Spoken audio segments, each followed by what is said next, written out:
আলহামদুলিল্লাহ, এইটা আমার মসজিদের আঙ্গিনায় বিদেশি জাতের একটি আমের চারা বপন করেছিলাম 2-3 বছর আগে। তো প্রতি বছরই এই গাছে আম কম বেশি ধরে। এবছর এই গাছের আমের মুকুল একেবারে ভরপুর আসছে। যে পরিমাণ মুকুল আসছে এই পরিমাণ আম প্রতি বছর থাকে না, আম নষ্ট হয়ে যায়। এই জন্য আপনারা একটু খেয়াল করে দেখেন, আপনাদেরকে ঘুরিয়ে ঘুরিয়ে দেখানোর চেষ্টা করতেছি।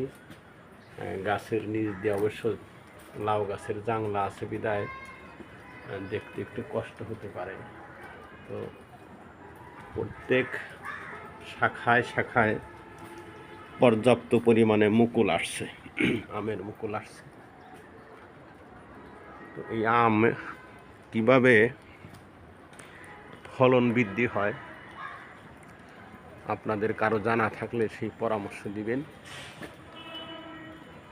আম প্রতি ঝোপায় 2-1টা করে থাকে, কিন্তু থাকার কথা তো আরও বেশি। সেই জন্য অভিজ্ঞদের কাছে পরামর্শ চাচ্ছি যে আমের গাছের মুকুলে পর্যাপ্ত পরিমাণে আম কিভাবে থাকে সেটা আমাকে একটু জানালে আমি কৃতজ্ঞ হব ইনশাআল্লাহ। দেখেন, গাছের উপরে নিচে কোনো শাখা, কোনো ডালের মাথা বাকি নাই, পর্যাপ্ত পরিমাণে মুকুল আসে। কিন্তু এর পাশে একটা দেশি গাছ আছে, এখানে কোনো মুকুল এখন আসে নাই, একটা মাত্র মুকুল আসছে একটা ডালে। কিন্তু এই গাছে প্রতি বছর পর্যাপ্ত পরিমাণে মুকুল আসে, কিন্তু আম থাকে না। এর কারণটা আমি সঠিকভাবে জানি না। কারো এ বিষয়ে কোনো জানা থাকলে আমাকে পরামর্শ দিবেন, আমি কৃতজ্ঞ হব ইনশাআল্লাহ।